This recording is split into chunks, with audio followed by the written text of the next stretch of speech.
नमस्कार, दिन भर की बड़ी खबरों में आपका स्वागत है। मैं हूं आपके साथ अंशिता। आज इस बुलेटिन में बात होगी दिल्ली में आम आदमी पार्टी के खिलाफ बड़ी साजिश की, राहुल गांधी की एंट्री की, जानेंगे कश्मीर में जेड मोड टनल पर क्यों फंसी मोदी सरकार, क्यों केंद्र सरकार पर भड़के किसान, देखेंगे बीपीएससी छात्रों के प्रदर्शन से बीजेपी और जेडीयू क्यों आए आमने सामने, और बुलेटिन के आखिर में देखेंगे प्रयागराज में लगे महाकुंभ को। लेकिन दिन भर की तमाम बड़ी खबरों से पहले एक नजर आज की सुर्खियों पर।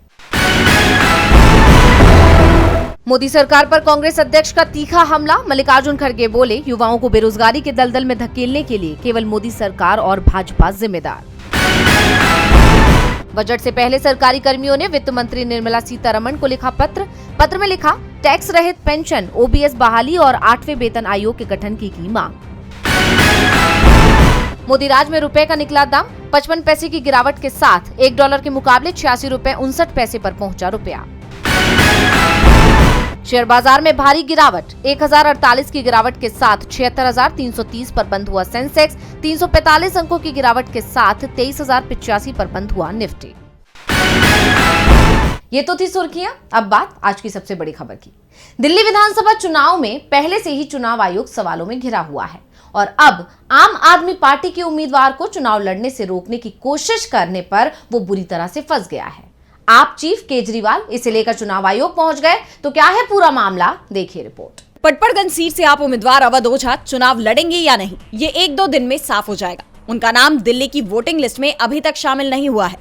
इसे लेकर आप चीफ अरविंद केजरीवाल ने बड़ा दावा करते हुए कहा कि एक तरफ बीजेपी नेता फर्जी वोट बनवा रहे हैं, तो दूसरी तरफ अवध ओझा जो पहले ग्रेटर नोएडा के वोटर थे, उन्होंने अपना वोट दिल्ली ट्रांसफर करवाने के लिए फॉर्म 6 भरा था, जो वोट बनवाने के लिए होता है। बाद में लोगों के कहने पर फॉर्म 8 भरा, जो वोट ट्रांसफर के लिए होता है।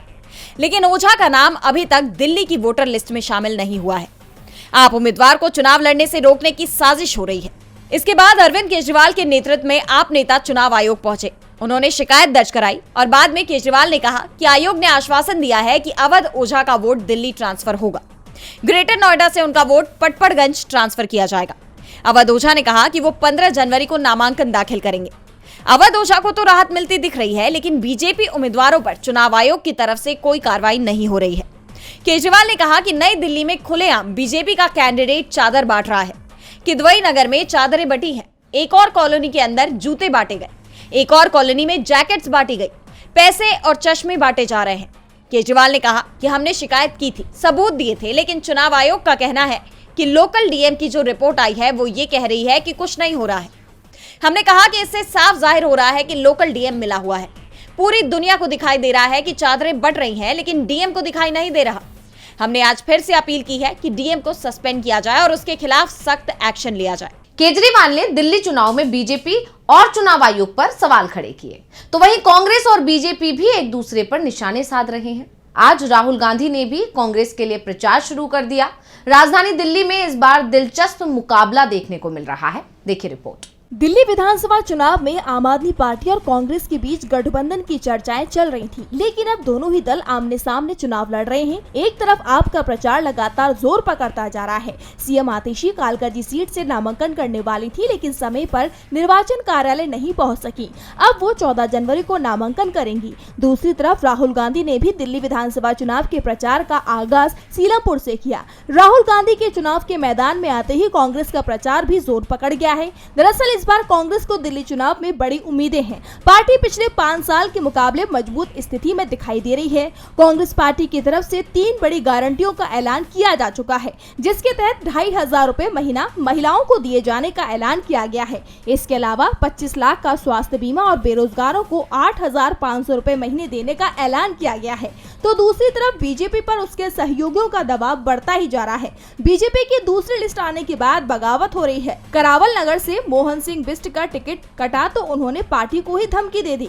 निर्दलीय चुनाव लड़ने का ऐलान किया तो बीजेपी ने तुरंत ही मोहन सिंह को मुस्तफाबाद सीट से उम्मीदवार बना दिया। इस बीच सीट बंटवारे को लेकर अलग ही पेच फंसा हुआ है। जेडीयू और एलजेपीआर भी बीजेपी को आंख दिखा रहे हैं, जिस कारण से 11 सीटों पर मामला फंस गया है। बीजेपी हाईकमान की तरफ से पहले ऐलान किया गया था कि पूरा एनडीए एकजुट होकर दिल्ली में उतरेगा, लेकिन अब एनडीए में शामिल आधा दर्जन पार्टियां दिल्ली में चुनाव लड़ने की तैयारी कर रही है। दिल्ली चुनाव में बीजेपी मुश्किल में दिख रही है, तो पीएम मोदी आज कश्मीर पहुंच गए।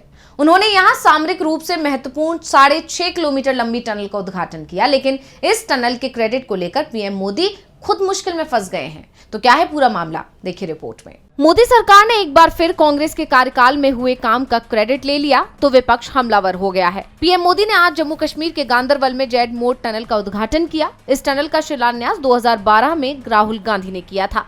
राहुल गांधी कांग्रेस के राष्ट्रीय महासचिव हुआ करते थे और उस दौरान सड़क परिवहन मंत्री का जिम्मा कांग्रेस नेता सीपी जोशी संभाल रहे थे।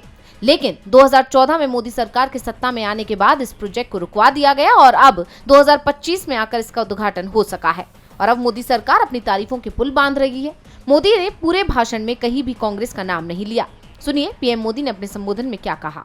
साथियों, केंद्र में हमारी सरकार बनने के बाद ही 2015 में सोनमर्ग टनल के वास्तविक निर्माण का काम शुरू हुआ और मुख्यमंत्री जी ने बहुत ही अच्छे शब्दों में उस कालखंड का वर्णन भी किया। मुझे खुशी है कि इस टनल का काम हमारी ही सरकार में पूरा भी हुआ है। दरअसल इस टनल की जरूरत वाजपेयी सरकार के समय पर महसूस हुई थी जब कारगिल में जंग हुई, लेकिन इस पर गंभीरता से विचार शुरू हुआ 2005 से। उस समय भी सरकार कांग्रेस की थी। ऐसे में ये सवाल पूछे जा रहे हैं कि राष्ट्र की सुरक्षा के लिए जो टनल जरूरी थी उसके काम को क्यों रोका गया। 2012 में जिस टनल का उद्घाटन राहुल गांधी ने किया, लेकिन काम शुरू हुआ 2018 में और 2023 तक इसे पूरा करने का टारगेट रखा गया, लेकिन ये काम 2023 तक भी नहीं हो पाया और अब इसका उद्घाटन पीएम मोदी ने किया है। लेकिन सवाल है कि आखिर इस टनल के निर्माण में हुई देरी का जिम्मेदार कौन है। लेकिन इस सवाल का जवाब देने के बजाय बीजेपी और मोदी सरकार तो इसका क्रेडिट लेने में जुट गई है। राहुल गांधी ने टनल का शिलान्यास किया, उद्घाटन पीएम मोदी ने किया। वैसे पीएम इस टनल का क्रेडिट तो ले रहे हैं, लेकिन काम में हुई देरी की जिम्मेदारी किसकी है, ये सवाल है। तो सवाल इस समय किसानों के आंदोलन को लेकर भी है। 1 साल से किसान आंदोलन कर रहे हैं, लेकिन मोदी सरकार बातचीत करने को भी तैयार नहीं है। तो अब किसानों ने अपने आंदोलन को और तेज करने का ऐलान कर दिया है। किसान आंदोलन मोदी सरकार की गले की फांस बनता जा रहा है। पिछले 11 महीने से हरियाणा पंजाब के शंभू और खनौरी बॉर्डर पर आंदोलन कर रहे किसानों ने अब दिल्ली घेरने के लिए बड़ी रणनीति बनाई है, जिससे अब मोदी सरकार की मुश्किलें बढ़ने वाली हैं। दरअसल प्रदर्शन कर रहे किसानों को अब संयुक्त किसान मोर्चा यानी कि SKM का साथ मिल गया है। इस आंदोलन को लेकर आज पटियाला के पात्रा में 4 घंटे तक मीटिंग हुई। इसमें शंभू और खनौरी मोर्चे पर डटे किसान नेता और SKM के नेता शामिल रहे। वही मीटिंग खत्म होने के बाद किसान नेता सरवण पंडेर ने कहा कि मीटिंग में तय हुआ है कि 18 जनवरी को दोबारा से मीटिंग की जाएगी, जिसमें आगे की रणनीति बनाई जाएगी। साथ ही मीटिंग में चर्चा हुई कि इस आंदोलन को आगे कैसे लेकर जाना चाहिए और कैसे सरकार पर दबाव बनाना चाहिए। किसान नेताओं ने कहा कि आज हम तीनों फॉर्मों के नेता एक मंच पर हैं, ये बड़ी पॉजिटिव चीज है। वहीं दूसरी तरफ फसलों पर MSP की गारंटी समेत 13 मांगों को लेकर खनौरी बॉर्डर पर किसान नेता जगजीत सिंह डल्लेवाल की सेहत लगातार बिगड़ती जा रही है। अनशन पर बैठे किसान नेता डल्लेवाल के अनशन को आज 49 दिन हो गए। बताया जा रहा है कि अब डल्लेवाल का मांस सिकुड़ना शुरू हो गया है, जो कि चिंताजनक है। लेकिन अब तक मोदी सरकार की तरफ से डल्लेवाल को लेकर कोई भी बयान या फिर आदेश सामने नहीं आया है। किसान एक बार फिर दिल्ली घेरने का प्लान बना रहे हैं। मोदी सरकार को उसका वादा याद दिलाया जाएगा। किसान मुश्किल में है, वो आंदोलन कर रहे हैं, तो छात्र भी मुश्किल में है। बिहार में BPSC परीक्षा को लेकर आंदोलन चल रहा है और आज राज्यपाल ने आंदोलन करने वाले छात्रों को बुला लिया। तो क्या बातचीत हुई राज्यपाल के साथ, देखिए रिपोर्ट। BPSC अभ्यर्थियों के प्रतिनिधि मंडल ने राज्यपाल आरिफ मोहम्मद खान से मुलाकात की। इस दौरान अभ्यर्थियों ने राज्यपाल को 15 पन्नों का आरोप पत्र और संबंधित साक्ष्य सौंपे। राज्यपाल ने कहा कि वो इस बारे में संबंधित अधिकारियों से बात करेंगे और जो भी मुमकिन होगा वो करेंगे। राज्यपाल ने अभ्यर्थियों से कहा कि वो प्रशांत किशोर का अनशन तुड़वाने की कोशिश करें। राज्यपाल ने यह भी कहा कि वो आगे भी बातचीत के लिए हमेशा उपलब्ध रहेंगे।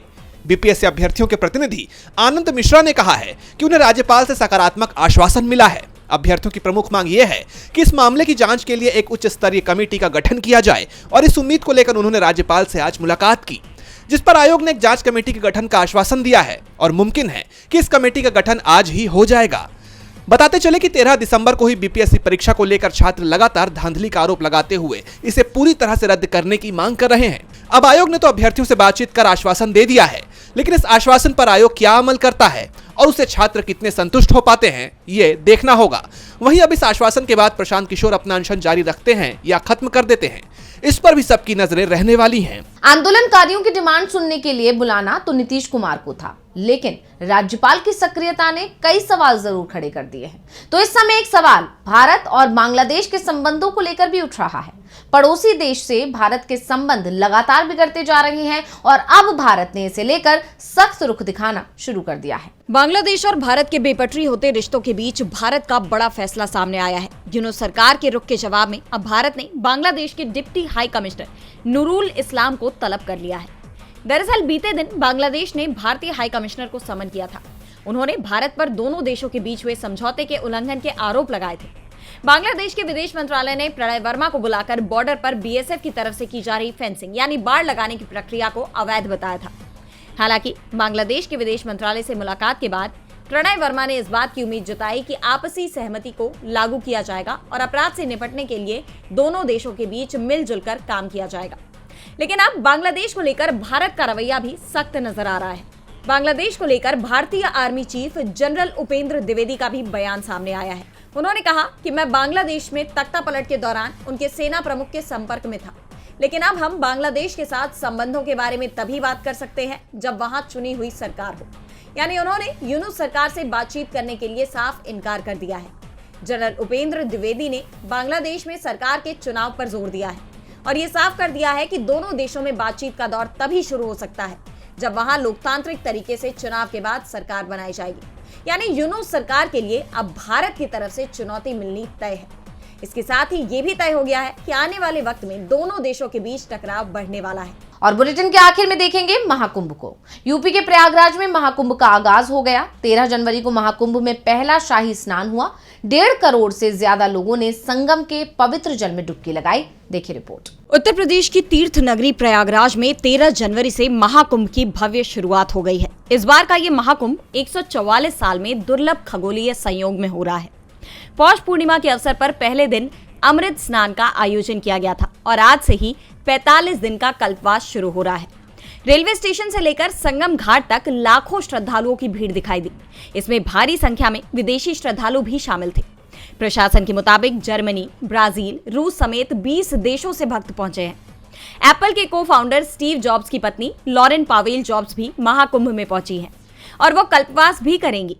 44 घाटों पर 1.5 करोड़ से ज्यादा श्रद्धालु गंगा में डुबकी लगा चुके हैं। करोड़ों की तादाद में उमड़े भक्तों पर हेलीकॉप्टर से 20 क्विंटल फूलों की बारिश की गई।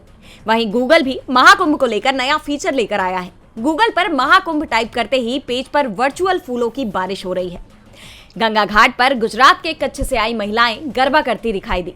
संगम किनारे चारों तरफ आध्यात्मिक और सांस्कृतिक समागम नजर आ रहा है। हेलीकॉप्टर और एनएसजी कमांडो महाकुंभ में आए लोगों पर नजर रख रहे हैं। भीड़ प्रबंधन के लिए 2750 कैमरे और 24 घंटे integrated command and control centre बनाए गए हैं।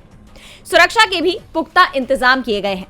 10,000 से ज्यादा पुलिसकर्मी और अर्धसैनिक बलों को तैनात किया गया है। एनडीआरएफ ने संगम क्षेत्र में वाटर एम्बुलेंस तैनात की है। इसके बावजूद भीड़ इतनी ज्यादा है कि 3700 लोग अपनों से बिछड़ गए।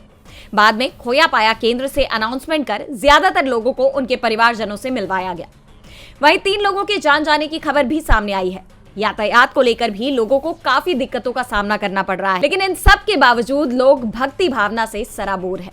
तो आज इस बुलेटिन में इतना ही। आप देखते रहिए डीवी लाइव और मुझे दीजिए इजाजत। नमस्कार।